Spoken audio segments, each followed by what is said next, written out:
ऐसे प्रधानमंत्री को प्रधानमंत्री बनाया है जो चाय बेचता था लोकतंत्र बचाएगा, वो तो स्मैक बिकवा रहा है। पंडित जी की क्या कहें, पंडित जी को शिवराज की जगह सीएम जो बनना है, इसीलिए जितना गांधी परिवार को ठोक सकते हो तो ठोको, बस उसी ठोको राजनीति पे चल रहे हैं जो है।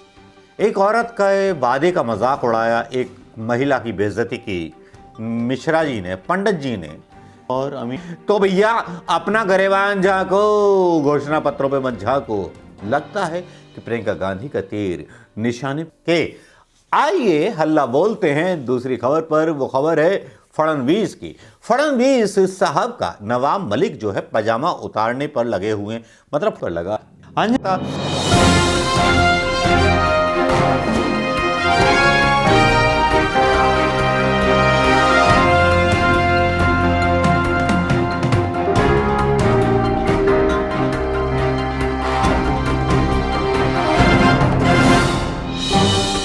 दोस्तों नमस्कार, मैं मनोज कुमार शर्मा एक बार फिर आपके बीच में। अगर शायद आज देवानंद होते तो जो मैं आज इंट्रोड्यूस कराने जा रहा हूं प्रोग्राम, उसकी थोड़ी बानगी कुछ इस तरह से होती। दोस्तों ये मनोज शर्मा मानेगा नहीं, आज़ाद हिंद आवाज़ न्यूज़ जो है नंगा करके छोड़ेगी दल्लों को, और हल्ला बोल देता है तो नंगा कर ही देता है। शायद ये एक मिमिक्री है, मनोरंजन का अंदाज है इस खबरों को शुरू करने का मेरा अंदाज। एक बार फिर नए हौसले के साथ, क्योंकि आप ही मेरे नए हौसले देते हैं, मेरे वो सब्सक्राइबर जो कमेंट करते हैं। गलती से जिनकी जवाब मैं नहीं दे पाता तो माफ़ी मांगता हूं सबसे पहले, लेकिन सबके कमेंट्स देखता ज़रूर हूं। दोस्तों आज से हम एक नई सीरीज शुरू कर रहे हैं, दल्लों पर हल्ला बोल। बुलेटिन की पहली सीरीज है और इस पहली सीरीज में कोशिश करूंगा कि बहुत सारे समाचारों को कवर कर सकूं, उन पर अपना विश्लेषण प्रस्तुत कर सकूं। समाचार शॉर्ट्स में होंगे जिनके बारे में भी होंगे, और विश्लेषण भी शॉर्ट होंगे। तो इसलिए इस वीडियो को देखें, शेयर भी करें, लाइक भी करें। तो दोस्तों शुरू करते हैं आज की खबर। हिंदुओं को राम राम, मुसलमानों को सलाम अलैकुम, और सिख भाइयों को सत श्री अकाल, ईसाइयों को गुड इवनिंग। इस गुड इवनिंग के साथ हम आशाओं के साथ अपनी खबर शुरू करते हैं, और खबर इस इस्तकबाल के साथ शुरू करते हैं कि इन खबर पर हम अपना कोई ना कोई रिएक्शन जरूर देंगे। खबर आती है मध्य प्रदेश की तरफ से प्रियंका गांधी की घोषणाओं के बारे में। जब हमारे मध्य प्रदेश के नेताओं के जुबान बिगड़ जाती है, जिस तरह की घोषणा प्रियंका गांधी ने की कि गैस के 3 सिलेंडर जो हैं फ्री बांटे जाएंगे, और आंगनबाड़ियों को 10,000 भत्ता दिया जाएगा, किसानों को गन्ना जो है 400 होगा, गेहूं और धान की फसल जो है 2500 में बिकेगी, तब थोड़ी सी खलबला जाती है भारतीय जनता पार्टी। भारतीय जनता पार्टी के लोग आरोप लगाने लगते हैं। इसी दिशा में नरोत्तम मिश्रा पंडित जी हमारे आगे निकल करके आते हैं। पंडित जी की क्या कहें, पंडित जी को शिवराज की जगह सीएम जो बनना है, इसीलिए जितना गांधी परिवार को ठोक सकते हो तो ठोको, बस उसी ठोको राजनीति पर चल रहे हैं जो ठोको का नारा हमारे आदरणीय योगी जी ने दिया है। बस नरोत्तम मिश्रा भी उतर आए और उन्होंने बयान दे डाले, और बयान भी ऐसे दिए जिसमें उनको शायद याद नहीं रहा, जिसमें वो बोल रहे थे कि अरे ये तो हवाई है, सरकारी नहीं बनेगी, तो फिर कैसे क्या होगा, जब सरकारी नहीं बना पाएंगे तो कर दो वादे। एक औरत का वादे का मजाक उड़ाया, एक महिला की बेइज्जती की मिश्रा जी ने, पंडित जी ने। अगर एक नेता, महिला नेता राजनीति में आई है कांग्रेस की तरफ से ही सही, अगर उसके वादों पर अगर इनको शक हैं तो अपने वादों पर तो कम से कम ध्यान देना चाहिए था। अपने पापा जी के या अपने प्रधानमंत्री के जो वादे किए थे कि 15 लाख हर खाते में पहुंच जाएंगे, 2 करोड़ नौकरियां मिल जाएंगी, ये मिल जाएगा, वो मिल जाएगा, आपने तो कुछ नहीं किया। सरकार आपकी बनवा दी लोगों ने। लेकिन पंडित जी बोल क्या रहे थे, झांझ में बोल रहे थे, या अदानी एयरपोर्ट पे उतारी गई झांझ का असर है। ये वीडियो सुन लीजिए। देखो, सरकार वहां बननी नहीं है, और मंच के हिसाब से मैं मानता हूं कि उनका ये पहला प्रयोग ही होंगे घोषणाओं के। अब हम बाजार में जाए नहीं तो फिर मोल भाव में दिक्कत आती है। लगातार घोषणाएं कुछ तो भी की जा रही हैं। अच्छा होता कि जहां उनकी सरकार है उनसे एक हाथ घोषणा लागू करवा देती, राजस्थान में ही लागू करवा दें, छत्तीसगढ़ में करा दें। जो बगल में बैठे रहते हैं उनको देख देख के और उनसे पूछ के जो बोलते हैं। वो एक रायचंद जो है आलू खरीदने चले गए, ठेले वाले से पूछा क्या भाव है, उसने कहा 20 रुपए किलो। वो बोले रायचंद के सामने वाला तो 10 रुपए किलो दे रहा है, तो बोले उससे ले लो। बोले उस पे आज है नहीं, तो बोले मेरे पे जिस दिन नहीं होते मैं 5 रुपए किलो बेचता हूँ। वही कमोबेश स्थिति सोनिया प्रियंका गांधी जी की, आदरणीय की। मालूम है कि सरकार बनना नहीं है, किए जाओ घोषणा पे घोषणा, घोषणा पे घोषणा तो कर रही। पंडित जी का ये वीडियो सुन लिया होगा दोस्तों आपने। अब पंडित जी पता नहीं किस मुंह से बात कर रहे हैं, जब प्रधानमंत्री झूठ बोल के निकल लिए पतली गली से कि हम महंगाई कम करेंगे। महंगाई कम करने के चक्कर में 300 का सिलेंडर 1000 में मिल रहा है, 70 रुपए का पेट्रोल जो है 100 रुपए में मिल रहा है। ये किस तरह से निकल सकते हैं पंडित जी, जरा ये तो बता दीजिए। आप ही के मध्य प्रदेश में पेट्रोल जो है महंगा बिक रहा है, तो भैया अपना गरेबान झांको, घोषणा पत्रों पे मत झांको। लगता है कि प्रियंका गांधी का तीर निशाने पर लगा है, और कुछ इस तरह से निशाने पर लगा है कि रोटी पच नहीं रही। भारतीय जनता पार्टी की हालत खराब हो चुकी है, शायद इसीलिए बयान देने की जरूरत पड़ गई। अगर ये फर्क नहीं डालेगा, अगर कांग्रेस नहीं जीतेगी इन घोषणा पत्रों से, तो कांग्रेस पर बयान क्यों, समाजवादी पार्टी या बहुजन समाजवादी पार्टी पर बयान क्यों नहीं? भैया मैं तो पूछ रहा हूं, वीए से पूछ लिया। मैं तो सुरमा भोपाली बनने की कोशिश कर रही हूं कि भैया मैं पूछ लूं सवाल, लेकिन नरोत्तम मिश्रा भैया आप फंस गए। क्या खूब कहा, और खूब कहने के बाद फंस गए नरोत्तम मिश्रा साहब। और नरोत्तम मिश्रा साहब ऐसे फंसे कि ट्रोल भी हो गए बुरी तरह से प्रियंका गांधी के घोषणा पत्र पर सवाल उठा करके। आइए हल्ला बोलते हैं दूसरी खबर पर। वो खबर है फडणवीस की। फडणवीस साहब का नवाब मलिक जो है पजामा उतारने पर लगे हुए हैं, मतलब फडणवीस का नहीं, भारतीय जनता पार्टी का पूरी तरह से पजामा उतारने पर लगे हुए हैं। और पजामा नीचे से उतरता हुआ नीचे से बाहर हो गया, और पजामे जैसे ही बाहर निकला वैसे ही पूरे नंगे हो गए। भारतीय जनता पार्टी का वो चेला जो अपने आप को कहता था मेरा ड्रग्स से कोई लेना देना नहीं है, जबकि ड्रग्स के में गिरफ्तारी किए हुए लोगों के कुछ वीडियो आपने सोशल मीडिया पर देखे होंगे, जिसमें फडणवीस समेत बहुत सारे भारतीय जनता पार्टी के नेता उस स्मगलर को छुड़ाने के लिए मुंबई पुलिस थाने में पहुंच गए थे। बहुत सारे ऐसे मतलब खबरें भी चली थीं, और सोशल मीडिया पे वो फोटो वायरल हुआ था। फोटो मिल गया तो डाल दूंगा यहाँ पे। लेकिन सवाल क्या हुआ कि नवाब मलिक ने दुखती रग पर हाथ छेड़ दिया, एक उंगली और कर दी। नवाब मलिक ने उंगली कर दी।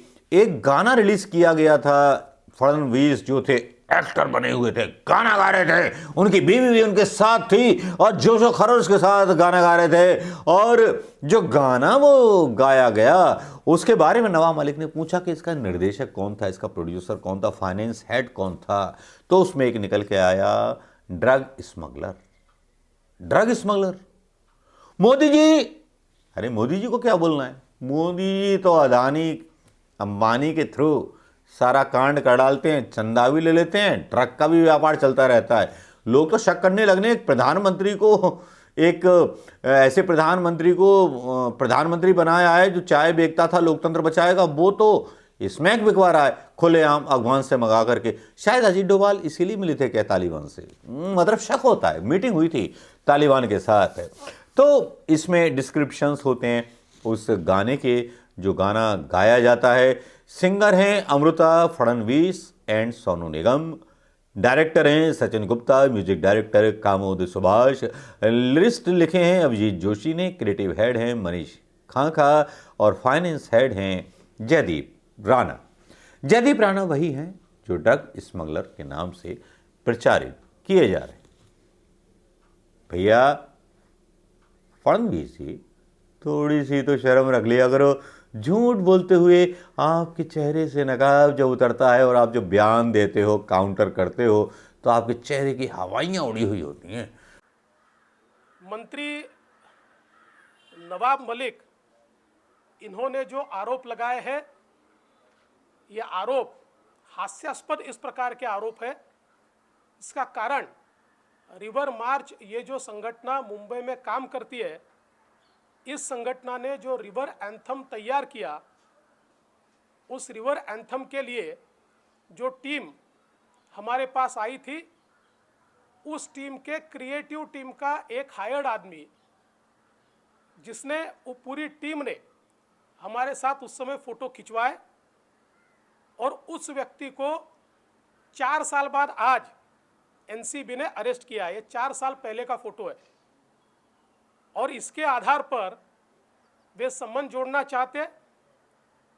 सबसे महत्व की बात यह है कि ये संपूर्ण रिवर मार्च के जो लोग हैं, इसमें जो प्रमुख है मिस्टर चौगुले, इन्होंने भी कल स्पष्ट किया है कि हमारी टीम के साथ ये आए हुए थे, इनका कोई संबंध नहीं है। लेकिन उस समय नवाब मलिक जी ने ये नहीं देखा कि उसके फ़ोटो तो मेरे साथ भी है, लेकिन मेरे साथ के फ़ोटो उन्होंने ट्वीट नहीं किए, क्योंकि उनको पता था कि इसकी वैल्यू कम हो जाती है, क्योंकि मेरे साथ तो किसी का भी फ़ोटो खींचा जा सकता है। इसलिए मेरे पत्नी के साथ का फ़ोटो जानबूझकर उन्होंने ट्वीट किया है। मैं ये पूछना चाहता हूँ कि किसी तीसरे आदमी के साथ फ़ोटो आने से अगर बीजेपी का ड्रग कनेक्शन बनता है, तो राष्ट्रवादी कांग्रेस के मंत्री नवाब मलिक, इनके साथ रहने वाले उनके जवाई, इनके घर में गांजा अगर, या इनके पास गांजा अगर मिलता है, तो इस रेशियो से पूरी राष्ट्रवादी कांग्रेस पार्टी यही ड्रग्स की किनपिन होनी चाहिए। लेकिन मैं ऐसी बातें करता नहीं हूँ। वो हिंदी में कहते हैं खिसियानी बिल्ली खंबा नोचे, इस प्रकार की अवस्था नवाब मलिक की हुई है। लेकिन मैं इतना ही कहना चाहता हूँ, अब उन्होंने एक फुलझड़ी जलाई है, तो बम तो फूटेगा, और दिवाली के बाद फूटेगा, और दिवाली के बाद नवाब मलिक, इनके अंडरवर्ल्ड के साथ क्या संबंध है, इसके सबूत मैं आपको भी दूंगा, और राष्ट्रवादी कांग्रेस पार्टी के जो अध्यक्ष है श्री शरद पवार जी, इनको भी मैं वो सबूत दूंगा। यार इतनी बड़ी हवाइयाँ कैसे उड़ी हुई हो सकती हैं? ऐसा नहीं करना चाहिए। चेहरे पे आपके डर झलक रहा है, उद्धव ठाकरे का डर, ठाकरे परिवार का डर, क्योंकि ठाकरे परिवार की हमारी मुंबई पुलिस अच्छा काम कर रही है। लेकिन इस वीडियो में एक गलती कर गए, मुंबई पुलिस के लोगों का इस्तेमाल किया, जो संवैधानिक रूप से भी गलत है, और चुनाव आयोग की तरफ से भी ये गलत कहा जाएगा।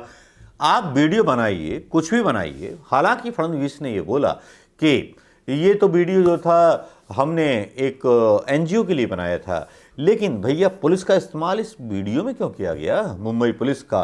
मुंबई पुलिस तुम्हारी तरह दल्ली नहीं है, मुंबई पुलिस बिकी हुई नहीं है। मुंबई पुलिस के लोग शहादत देना जानते हैं। मुंबई पुलिस की बेइज्जती करने का अधिकार तुमको नहीं है। मुंबई पुलिस आज संघियों के साथ नहीं दिखना चाहती, हिंदुस्तान के साथ दिखना चाहती है, हिंदुस्तान के गौरव के साथ दिखना चाहती है। लेकिन ये शायद संघियों के दिमाग में बात आएगी नहीं। पंडित जी घबरा जाते हैं, फडणवीस घबरा जाते हैं, और मीडिया दल्ला भी घबरा जाता है। तो आज का मेरा हल्ला बोल इन्हीं लोगों पर है कि फडणवीस और पंडित जी जवाब दें कि इनकी सरकारों ने कितने वादे पूरे किए। पंडित जी, नरोत्तम मिश्रा जवाब दें कि इनके प्रधान सेवक ने कितने वादे पूरे किए। देश को बेचने का घोषणा पत्र लेके तो ये नहीं आए थे कि मैं देश के सारे संस्थान बेच दूंगा, ये तो वादा नहीं किया था। देश को नौकरी देने का वादा किया था, 15 लाख रुपए हर खाते में देने का वादा किया था, और महंगाई कम करने का वादा किया था। क्या आप पूरे उतरे? नरोत्तम मिश्रा जी जरा जवाब दे दीजिए इसका। फडणवीस जहां एक तरफ ये बात बोल रहे हैं, और फडणवीस के चक्कर में काफ़ी एनसीबी के डायरेक्टर आर्यन खान के चक्कर में बहुत सारी चीज़ें थू थू थू थू थू थू हो चुकी हैं। और फडणवीस जहां अब बड़े तार जुड़ रहे हैं, वो तार अमित शाह तक जा रहे हैं। तो फडणवीस का बौखलाना वाकई में एक कमाल का रिएक्शन है, एकदम से आ जाना। क्योंकि जब सांप की पूंछ दबाओगे ना, तो सांप मुंह खोल करके बताएगा कि जहर कितना है उसके अंदर। तो यहीं पता नहीं कितने चेहरे बेनकाब अभी होने बाकी हैं। नवाब मलिक ने जूते मार मार करके इनको सही कर दिया है। फडणवीस चाहे कितनी भी अर्जी लगा लें शरद पवार के दरबार में या किसी के दरबार में, अब भारतीय जनता पार्टी को अछूत के रूप में देखा जाता है, एक राजनीतिक पार्टी के रूप में नहीं, मोदी की पार्टी के रूप में देखा जाता है। वो जमाने गए जब भारतीय जनता पार्टी अटल बिहारी वाजपेयी या लालकृष्ण आडवाणी की थी, या भारतीय जनता पार्टी वाकई लोकतंत्र में विश्वास रखती थी। तब शरद पवार जैसे नेता और बहुत सारे नेता इनको सपोर्ट देने के लिए तैयार रहते थे, लेकिन अब पार्टी आत्म केंद्रित हो चुकी है। तो अब गिल्लियां उड़ने वाली हैं इन सब की, और गिल्लियों के उड़ने का इंतजार कीजिए, आप जल्दी उतरेंगी। लेकिन हमारी जनता हल्ला बोलने में कोई कसर नहीं छोड़ेगी। वादा कीजिए, छोड़ेंगे क्या? शायद नहीं छोड़ेंगे। नमस्कार, जय हिंद दोस्तों। कैसा लगा ये वीडियो? शेयर कर दीजिएगा। शेयर ना किया तो मैं नाराज़ तो नहीं हो सकता, कुछ आपका बिगाड़ भी नहीं सकता, लेकिन शेयर जरूर कर देना मेरे भाइयों, क्योंकि अगर शेयर ना किया तो भारत माता नाराज हो जाएगी। जय हिंद।